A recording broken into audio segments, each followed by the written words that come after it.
The storm was relentless, tossing James like a broken toy in the dark, angry sea. The wind howled, the waves roared. He didn't know how long he fought to stay alive, clinging to scraps of wreckage. All he remembered before everything went black was the taste of salt and the crushing weight of exhaustion. When he woke up, the storm was gone. He was lying on soft sand, the sun warming his bruised body. Opening his eyes, he saw a paradise that felt out of place, bright, vivid, and unsettling.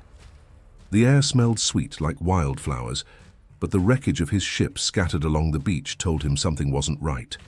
The gentle crash of waves seemed too calm, almost mocking, as if the sea had forgotten its rage.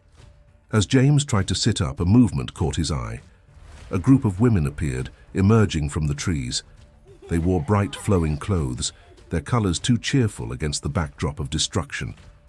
Their eyes were sharp, their smiles wide, but there was something about them, something James couldn't put his finger on.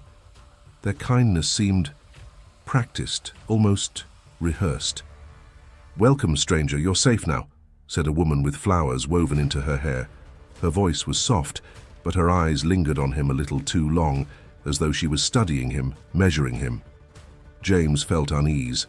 He wanted to ask questions. Who are you? Where am I? But his throat was too dry, his body too weak. Instead, he nodded and allowed them to help him to his feet. The women moved with grace, their gestures almost hypnotic. As they led him away from the wreckage, James noticed they didn't look back, not even once. The women spoke in a language James didn't understand, but they laughed and gestured, as if trying to make him feel welcome. You are watching the Tales of the Savannah. Subscribe and be part of the tribe. Now let's get back to the story. In the days that followed, James, who seemed to be the only survivor of the shipwreck, explored the island. The island was lush, almost dreamlike, with plants and animals he'd never seen before. The community was small, just women and children. There were no men. At first, James thought it was odd but didn't dwell on it. He was alive, and that was enough. But the unease never left him. The women were kind, always smiling, but their answers to his questions were vague, almost evasive. James found comfort in Tamu, a lively boy with a mischievous smile. They spent hours together, exploring the forest and gathering fruit. Tamu was full of energy, his laughter infectious. But even Tamu avoided certain topics. When James asked about his family, Tamu would shrug, his smile fading. "This is my family," he'd say, gesturing at the women. "We all take care of each other." One evening, James couldn't ignore the questions clawing at his mind. Sitting by the fire with Gia, the woman who had been his guide, he finally asked, "Gia, why aren't there any men here? And what happens to the boys when they grow up?" Gia's face darkened, her usual warmth replaced by something colder. "There are things about this island you don't need to know," she said. Her tone was final, like a door slammed shut. "But why the secrecy?" James pressed. "What's so dangerous that you can't tell me?" Gia's eyes locked onto his, and for a moment, James thought he saw something, a flicker of fear or maybe guilt. "Some answers are better left undiscovered," she said quietly. Then, leaning closer, she added, "You should focus on fixing your boat. Leave before the next full moon." Her words chilled him to the core. It wasn't just a suggestion, it felt like a warning. The kind that whispered, "Run." That night, James couldn't sleep. He lay on his makeshift bed, staring at the ceiling of the hut the women had given him. The island's sounds, once soothing, now felt ominous. The chirping of insects, the rustle of leaves, even the distant crash of waves, they all seemed off. Like the island itself was alive, watching him. The next day, as he sat by the shore with Tamu, he noticed something was wrong. The boy's usual spark was gone, replaced by a quiet sadness. "Tamu," James said gently, "is something bothering you?" The boy hesitated, his fingers digging into the sand. Finally, he said, "When the next full moon comes, I'll be gone." James felt his stomach drop. "Gone? What do you mean?" Tamu's voice shook slightly. "The men come for us when we turn 13. James leaned closer. Who are these men? Where do they take you? Tamu shook his head, tears welling in his eyes. I can't tell you. I'm not supposed to talk about it. It's a secret. James wanted to push, to demand answers, but the fear in Tamu's eyes stopped him. Whatever this secret was, it was big. Bigger than James had imagined, and perhaps dangerous too. James knew one thing for certain. Whatever this island was, it wasn't safe. And if he didn't leave soon, he might never leave at all. One morning, James was summoned to Nandy's dwelling. The summons came from Gia, who appeared at the beach where James and Tamu were working on the boat. Her expression was calm, but her words left little room for refusal. Nandy wants to see you. Don't keep her waiting. James hadn't met Nandy yet, though the women spoke of her with reverence, almost like she was a queen or a guardian of the island's secrets. As he made his way through the winding paths, he wondered what kind of person Nandy would be. His heart pounded harder with every step. Nandy was seated on a carved wooden chair, her posture regal and her presence commanding. She was an elderly woman, but time had only enhanced her beauty and grace. Her face was lined with age, but her sharp eyes sparkled with wisdom and authority. Every movement she made was deliberate, as if the world waited for her to act. James, she said, her voice calm but firm. How is your boat coming along? James cleared his throat, his nerves getting the better of him. It's going well, he said, though he wasn't sure if the boat was the real reason for this meeting. Nandy tilted her head slightly, studying him. Good, she said after a pause. I will ask the women to help you. It must be finished soon. You should leave before the next full moon. A man's presence here disrupts the balance of the island. Nandy's hand moved in a graceful arc, dismissing him. You may go now. But James hesitated, the question that had been eating away at him rising to his lips. Nandy, he began carefully, may I take Tamu with me when the boat is finished? I'll need help sailing it. The air in the room seemed to grow colder. Nandy's sharp eyes locked onto his, and her expression turned to steel. How dare you, she said, her voice low but filled with anger. Tamu is not yours to take. Finish your boat. You have 2 weeks. Then you will leave. Alone. James bowed his head quickly, murmuring an apology, and backed out of the dwelling. The next day, several women arrived at the beach to help with the boat. They worked with quiet efficiency. Though they offered their assistance, their presence felt like a silent reminder. Finish the boat and leave. As the time came for James to leave, he gathered supplies, his hands trembling. The women watched him. Their smiles were gone, replaced by something that felt closer to relief, or perhaps fear. Tamu lingered near the boat, his small frame trembling as he hugged James tightly. You've been a good friend, Tamu said, his voice shaky. I'll never forget you. James swallowed the lump in his throat. You don't have to stay, Tamu, he whispered. You don't have to do this. But Tamu shook his head, his eyes filled with a sadness too heavy for someone so young. I have to, he murmured. It's the way it's always been. The sky turned blood red as the sun set. James set sail, his heart heavy. The village's distant drumbeats echoed across the water, growing louder as night fell. But James wasn't leaving. Not yet. Quietly, he steered the boat to the far side of the island and anchored it in the shadows. He crept through the thick underbrush, drawn toward the sound of celebration. From his hiding spot near the village, James saw a scene both beautiful and horrifying. The villagers danced wildly around a roaring fire, their movements frantic, almost feverish. Tamu stood in the center, his young face illuminated by the flames. He wasn't smiling. The drums grew louder, pounding like a heartbeat, as the villagers led Tamu into the forest. James followed, his steps careful but quick. The trail twisted and turned, the trees growing thicker and the air colder with every step. Finally, they reached a clearing. One by one, the women hugged Tamu, their whispers too quiet for James to hear. Their faces were streaked with tears, but their eyes showed no hesitation. Then they left, disappearing into the shadows, leaving Tamu alone. Tamu sat on the damp ground, his small shoulders shaking as he sobbed quietly. The forest was silent now, except for the boys' soft cries. James couldn't stand it any longer. "Come on, Tamu. We don't have time," James whispered urgently, stepping out from the shadows. Tamu's head snapped up, his tear-streaked face shocked and relieved. "James?" he croaked, his voice trembling. James knelt beside him, his voice low and desperate. "Hurry, Tamu. Let's go." But Tamu hesitated, his eyes darting between James and the path leading home. "I can't," he whispered. "If I don't stay, bad things will happen. Everyone will be in danger." A sudden chill swept through the forest, and a dense fog began to creep along the ground.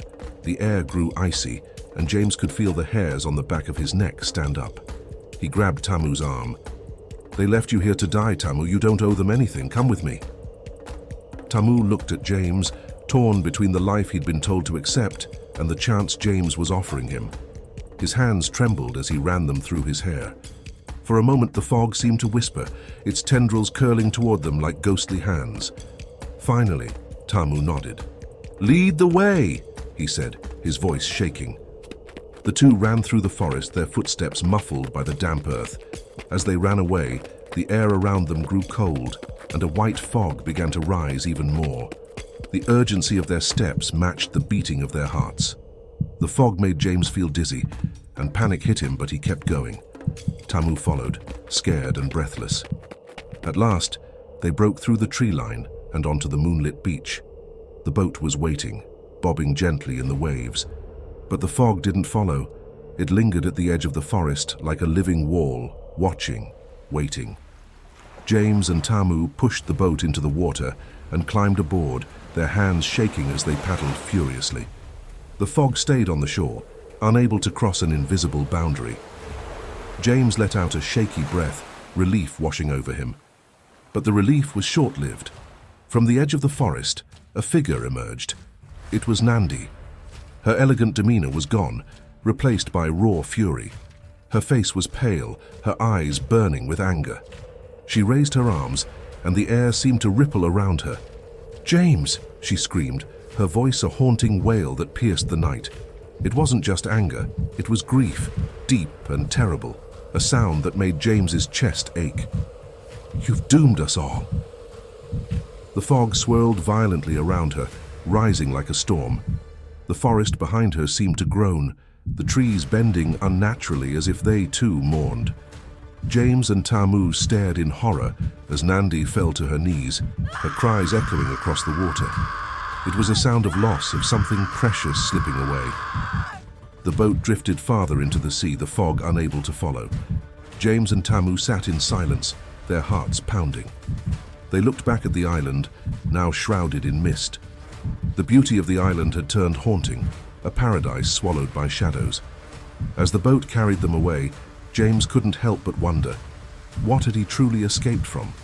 And what would become of the island and the people he had left behind? My dear tribe members, before we dive into episode 2, let me share a little secret. This story was never supposed to go beyond one installment. It was meant to stand alone, a single tale. But you had questions, burning questions. What was the threat to the island? Where did the boys go? Who was taking them? Your curiosity was relentless and I couldn't ignore it. So, episode 2 was born. This chapter unfolds on the same fateful day but through the eyes of the women. Their perspective sheds new light, answers some questions, and perhaps raises more. As you requested, let's step back into the mystery. Let's uncover the truth. It was a full moon night and the ocean was angry. The crew fought to keep the ship afloat as towering waves crashed over the deck. Rain lashed down in torrents, and the once calm sea now raged like a wild beast. "Hey! I see something in the water!" a sailor shouted, his voice barely audible over the storm. The crew squinted into the darkness. Lightning flashed, revealing shadowy figures moving beneath the waves. What they saw sent chills down their spines. These weren't normal sea creatures. They looked like people, fish-like people. The crew stared in disbelief, trying to make sense of it. Then, without warning, massive fish creatures attacked. They slammed into the ship from every angle. Some leaped into the air and crashed onto the deck, their slimy bodies glistening in the lightning. The creatures were horrifying. Some had human-like arms, others resembled oversized fish with grotesque faces. It was as if evolution had gone terribly wrong. The sailors had heard tales of sirens luring men into the sea with their beauty and songs, but these weren't sirens. Their melody was not alluring. It was haunting, a sound that stirred chaos. It turned the storm wilder, the waves stronger and the night darker. The crew fought to stay alive, but the sea had other plans. Men were thrown overboard, their screams swallowed by the roaring storm. As the ship sank, the boundary between myth and reality disappeared, dragged under by the mysterious creatures of the deep. You are watching the Tales of the Savannah. Subscribe and be part of the tribe. Now let's get back to the story. Nandy, Nandy, a ship has wrecked. The urgent voice startled Nandy awake. She sighed and muttered, "Not again." Being the leader of the island was a heavy burden, and she barely got any sleep as it was. "How many survivors?" she asked, already on her feet. "Just one," came the reply. Without wasting time, Nandy rang the loud island bell, calling all the women to gather. Once they were assembled, she announced, "The fish people have sunk another ship." The news sent murmurs through the crowd. "We've only found one survivor so far, but we're still searching. No one is to touch him. He must leave before the next full moon." The women began whispering among themselves. Femi, always the bold one, spoke up. "But Nandy, what about the deal we have with the fish people? They sink the ships, we heal the men, and then hand them over on the next full moon. It's been this way for centuries. Why change it now?" Nandy's expression darkened. "I know, Femi, but I can't keep hearing the cries of the men as they're taken away. It's too much. I can't watch it happen again." Another voice rose from the group. "Nandy, are you sure this is a good idea? The fish people let us fish in their waters and trade with them. If we defy them, we risk everything. Giving up the men is a small price to pay." The crowd murmured in agreement, but Nandy raised her hand to silence them. "Exactly my point. We've become beggars on our own land. We ask for their permission to do everything. We even give them our own children. Is this what we've been reduced to? We're strong women, witches, warriors, leaders. It's time to stand up." The room buzzed with nervous energy. Someone else spoke, her voice filled with doubt. "Nandy, what you're suggesting could get us all killed. And what about Tamu? He's coming of age next full moon. Are we just going to keep him too?" Nandy hesitated, her voice faltering. I'll think of something." A heavy silence fell over the group. Ada, known for her sharp tongue, smirked. "Well, while you figure it out, can I have some private time with the young man? Why waste a perfectly good guest?" The women burst into laughter, but Nandy wasn't amused. "And 9 months later, you'll have a son to hand over to those monsters. Ada, if you so much as look at him, I'll feed you to the fish people myself." Ada raised her hands in mock surrender. Fine, but it's not like they eat the men, they reproduce with them. Why not have a little fun first?" "And that's exactly why I don't want you near him," Nandy retorted. "Your mouth is bigger than your head." More laughter filled the room before Nandy brought them back to the matter at hand. "Listen, when the man wakes up, be kind to him, but make sure he knows he has to build a boat and leave before the next full moon." The island had strange powers. Anyone who washed ashore began to heal almost immediately, but something about the place clouded their memories, leaving the men unable to recall what happened the night before. As James lay asleep on the beach, a group of women dressed in colorful clothes approached him. Their smiles were warm, though their curiosity was hard to miss. "Welcome, stranger. You're safe here," said one woman with flowers in her hair. The others giggled nervously. They knew the words weren't true, and besides, it had been months since they'd seen a man. As they led James toward the village, one woman whispered to another, "Forget Ada. I'm worried about myself. This man looks like he was crafted by the gods. Why does he have to be so handsome?" The group burst into quiet laughter. Over the next few days, Nandy called her council members together to share her plan to break the pact with the fish people. "Council members," she began, "my plan is simple. We'll use Tamu as bait. When the leader of the fish people comes to claim him, we strike. They're slow on land, and we'll have the upper hand. One of the council members, her voice trembling with fear, asked, "And if we fail?" "At least we'll have tried," Nandy replied firmly. "Their leader is obsessed with experiments, using the genes of our people to improve the looks of his own. It has to stop." She turned to Tamu, the island's fiercest warrior. "Can I count on you and your warriors when the time comes?" Tamu, known for her silence and strength, gave a single nod. The glint in her eyes showed she was eager for the fight. "And Tanaka," Nandy continued, "will the witches be ready?" "We will," Tanaka replied confidently. "Good," Nandy said, her determination solidifying. It was time to act. Take a stand. The days that followed felt tense, like the calm before a storm. People moved about quietly, secret meetings were held, and whispers filled the air. The women on the island went about their routines, avoiding James as Nandy had ordered. One of the lighter moments came when Ada accidentally bumped into James.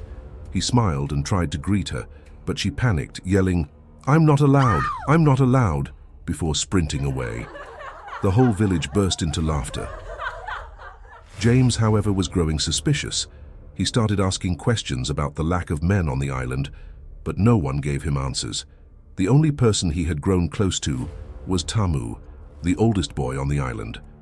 Tamu was set to leave on the same day as James, but the secrecy around his departure kept James up at night.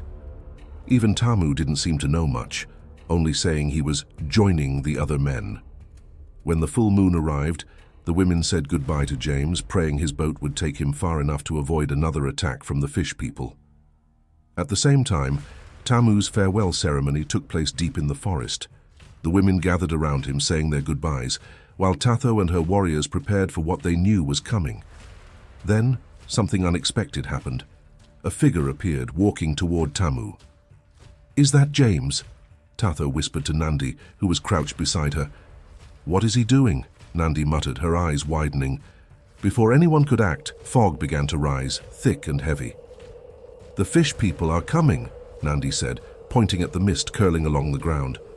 Tamu suggested they restrain James, but before she could finish, James and Tamu broke into a sprint toward the beach.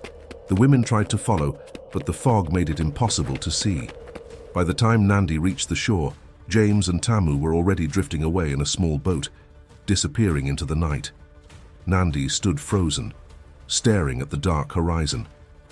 A deep sense of hopelessness weighed her down. Everything she had worked for, every plan she had made was slipping through her fingers.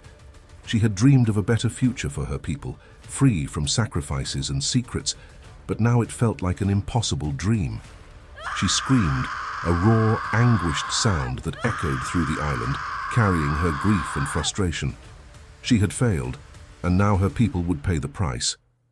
As her scream faded, the water near the shore began to bubble and churn. The fish people had arrived. Nandy straightened her back and forced a calm expression onto her face. A small, unsettling smile spread across her lips as she spoke. "Fish people, you are welcome," she said, her voice steady and calm, hiding the storm of emotions raging inside her. "My dear tribe members, before we step into the twists and turns of episode 3, I have a question for you. Do you think Nandy made the right call by keeping James in the dark, by guarding the island's secret so fiercely? Could James, an outsider, have grasped the truth without undeniable proof? Or would he have dismissed it, perhaps even laughed in Nandy's face? What would you have done in her place? Would you have revealed the secret? Let me know your thoughts in the comments below. In episode 3, we plunge into the story from the perspective of the mysterious fish people. I hope you're not afraid of the water, because things are about to get deep. Let's dive in. Beneath the waves where the sunlight barely reached, a secret world thrived, the home of the fish people. These were not your everyday mermaids. They were fearsome creatures, powerful and terrifying. The fish people ruled the underwater realm with an iron grip. They had developed unique abilities to manipulate the currents, control marine life, and even influence the weather, making them the undisputed rulers of the underwater realm. Yet, their insatiable hunger for dominance led them to a new ambition: to conquer the humans of the land. But there was a challenge in their path: the inability to breathe on land. Their lung capacity restricted their ambitions, forcing them to return to the water, wheezing and gasping for breath. But the fish people were determined. They decided to use humans in experiments. Humans could stay on land without any problem, so the fish people figured that if they could somehow get the humans' abilities, they could improve their own. That is when the kidnappings began. You are watching the Tales of the Savannah. Subscribe and be part of the tribe. Now let's get back to the story. It all started a long time ago, when the fish people had marked an isolated island as their hunting ground. In the quiet of the night, when the full moon shone bright, an eerie fog formed from the forest floor and crept into the unsuspecting village where the villagers lay asleep. The attack was swift, catching the men off guard. The fish people were only able to breathe on land for about an hour during a full moon, so they took advantage of this phenomenon and conjured up fog, which helped them breathe better on land. Only men were taken that night, leaving the women in shock and sorrow.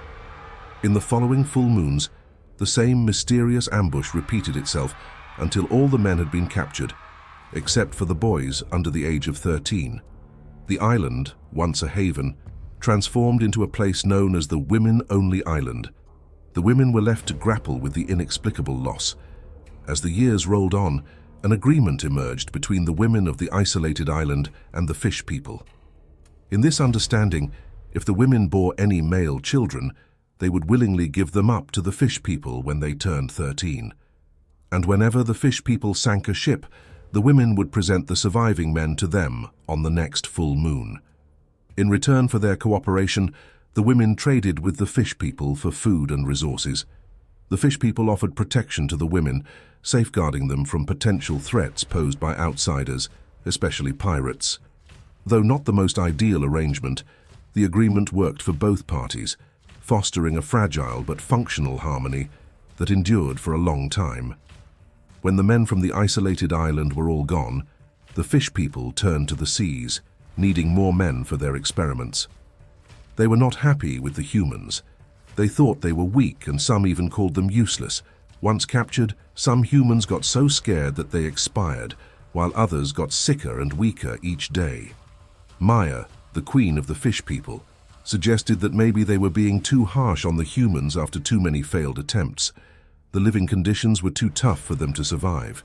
Maya was a voice of reason, respected and loved by the fish people. She was good at calming Mayari, their leader, making him a kinder leader. Things got better and the captured humans started living longer, but life after capture was still full of torture and torment with no way to escape. The experiments were going well, and the hybrids were getting better with each version. They could even go above water without any problems. They seemed perfect. Now, all the fish people needed to do was repeat this success for world domination.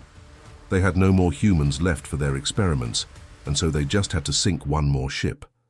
Months went by without any ships passing through their territories during a full moon.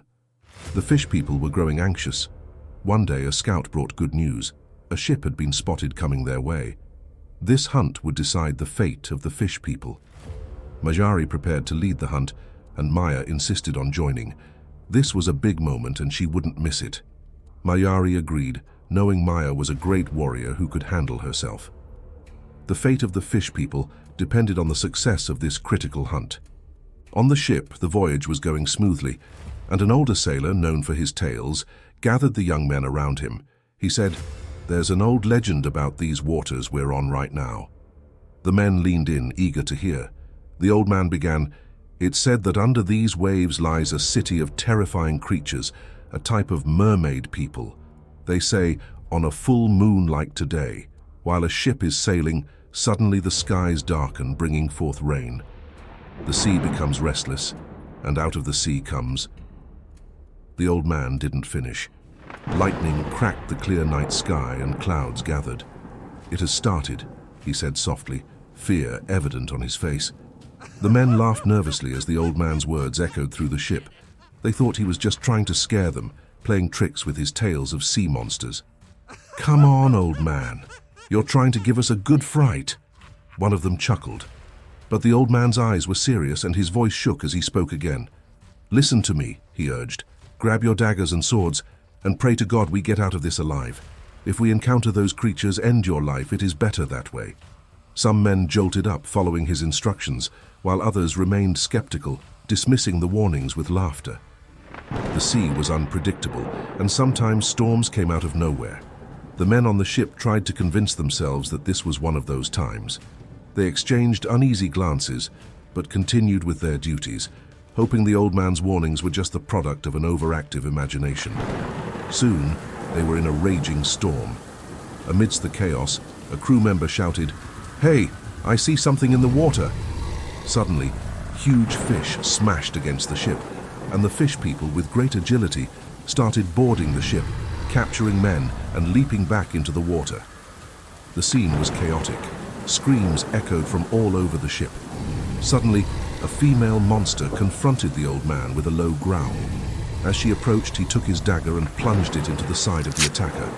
A loud, agonizing scream filled the air, and the attacks paused for a moment.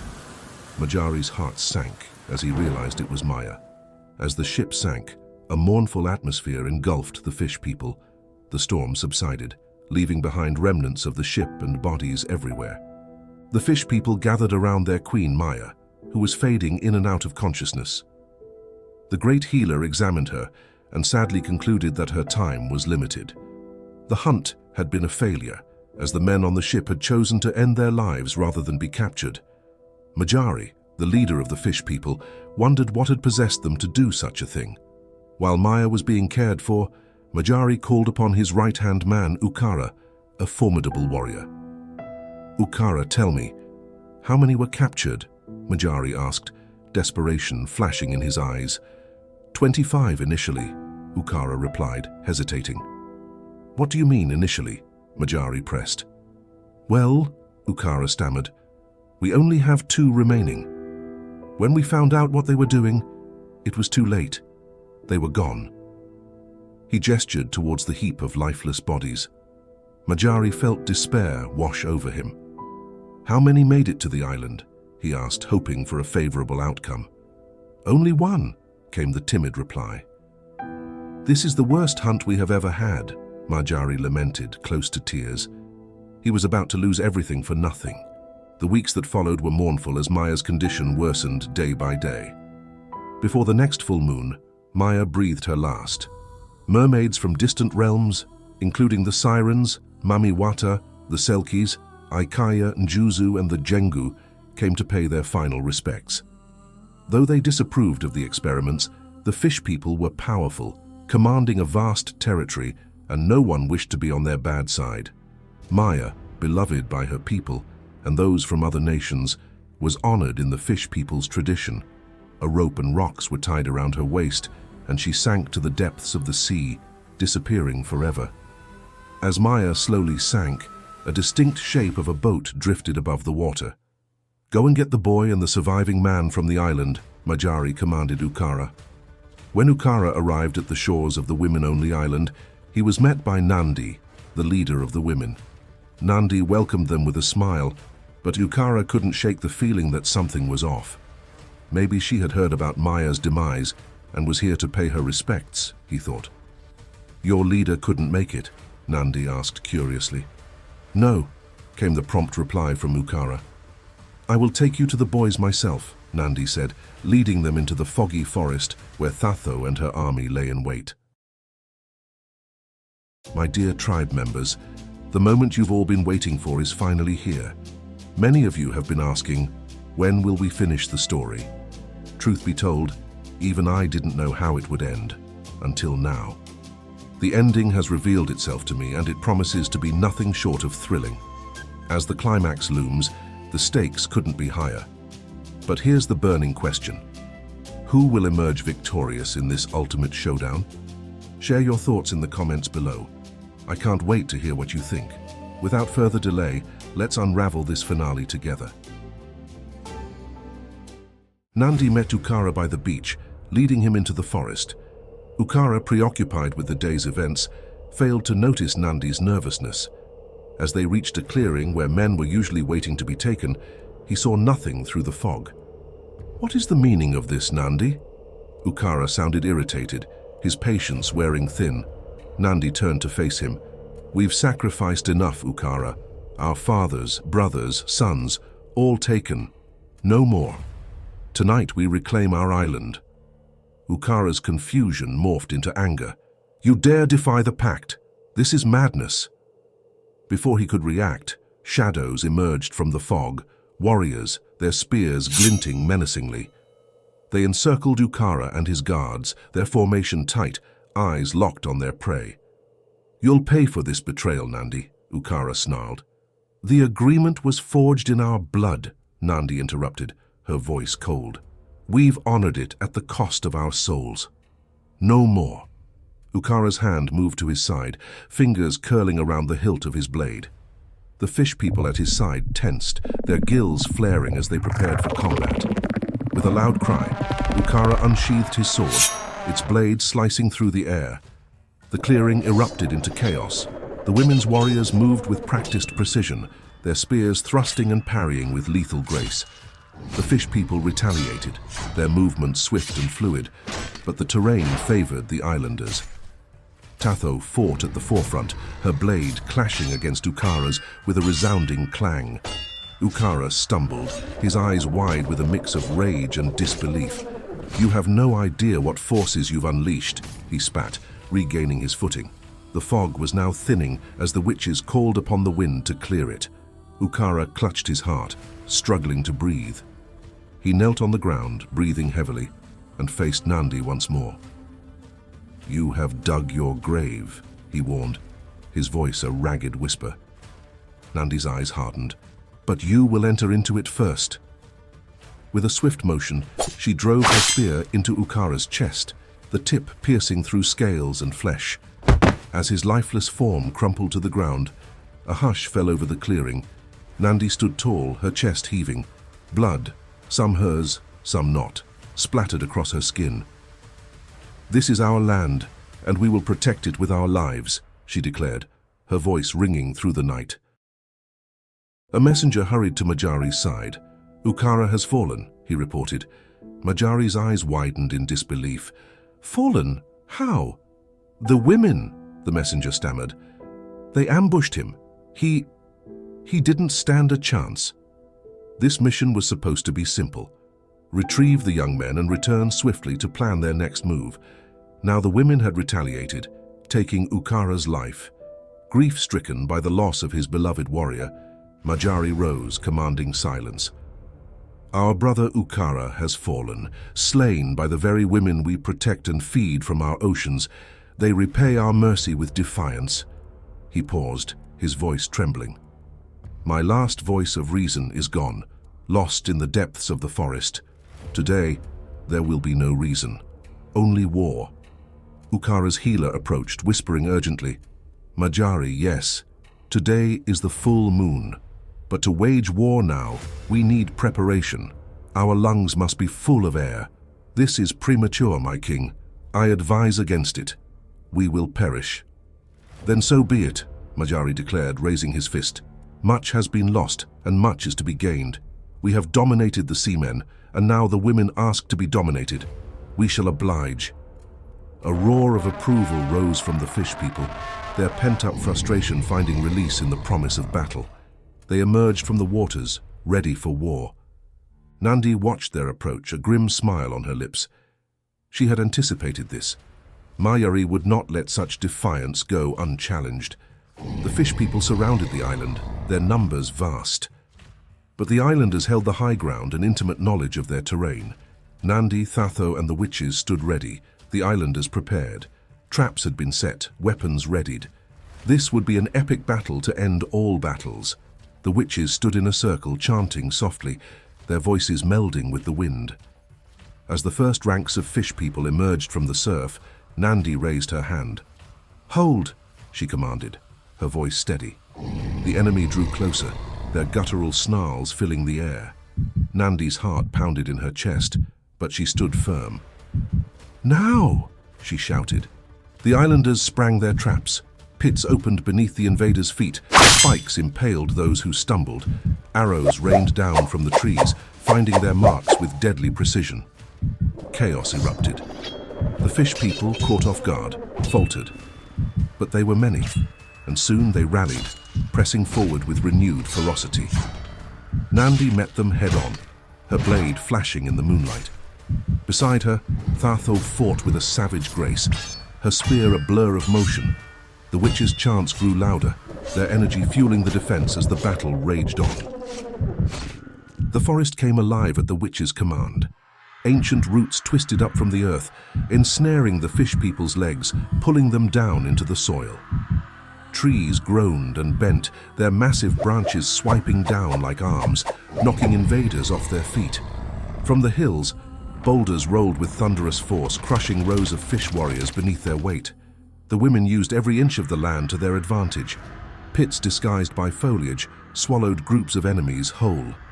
Narrow paths through the trees funneled the fish people into ambushes. The witches, their chants echoing in the chaos, summoned fire that danced across the battlefield and winds that tore through enemy lines. Yet the fish people's ferocity did not waver. Even with limited air, their determination drove them forward. They clawed and fought with unmatched brutality, cutting through traps and storming the women's defenses. The clash of weapons and the cries of battle echoed across the island, filling the air with desperation. At the heart of the chaos, Nandy and Majari faced each other.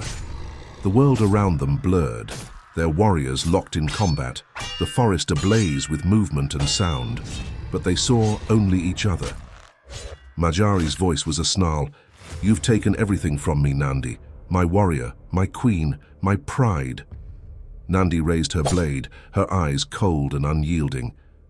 "Maybe your warrior and your pride, but I'm afraid your queen was your doing, not ours," she said with a smirk.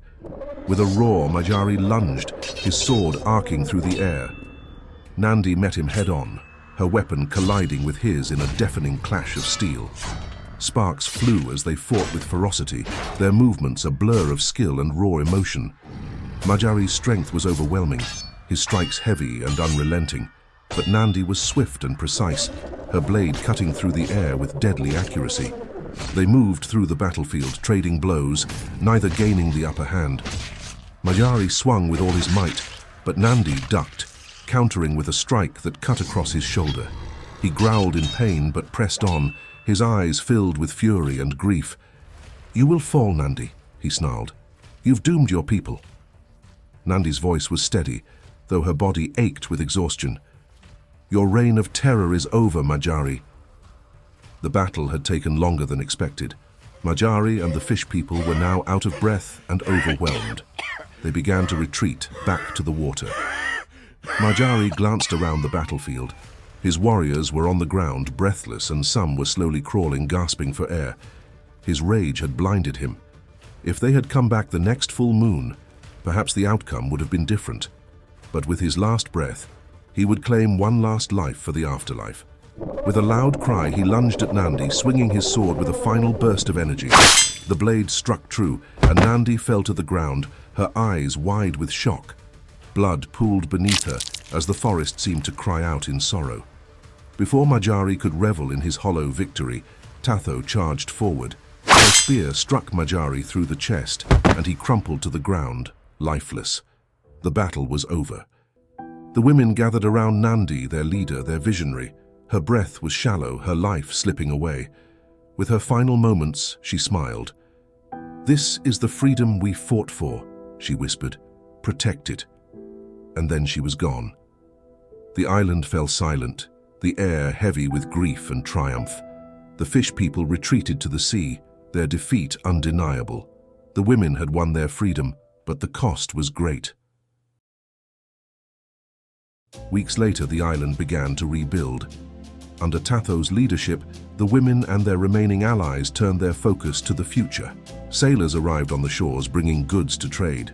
Tamu greeted them with a calm strength, her heart heavy, but her spirit unbroken. As she watched the village thrive, she thought of Nandy. "This is what she fought for," Tamu murmured.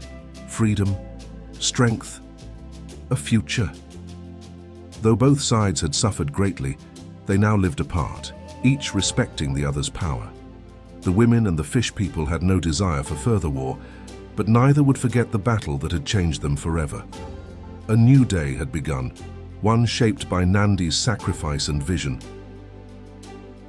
And that, my dear tribe members, brings us to the end of our story. What a journey it's been. I can almost hear the gears in your minds turning, wondering, what became of James? What fate awaits Tamu? Well, the savannah is such a vast, mysterious place. Who knows? Perhaps our paths will cross theirs again in stories yet to be told. Now, I know some of you are itching to know, will Snake Island Season 4 begin this year or early next year? Truthfully, I haven't decided yet. But what I do know is that the savannah we've created together holds many loose ends. Tales that deserve closure, justice, and perhaps even a touch of redemption. What do you think, tribe? Shall we set our sights on tying up those dangling threads? As we move forward, I promise you this. The stories to come will be as wild, as thrilling, and as unforgettable as those that came before. So, keep your coffee steaming, your beers in hand, your hearts open, and your imaginations ready. Our adventure together is far from over. And as always, thank you for watching our story, and we hope you enjoyed it. What lessons did you draw from this story? Share your thoughts with us in the comments below. Don't forget to subscribe and be part of the tribe. Thank you for watching The Tales of the Savannah. We will see you next time in the Savannah.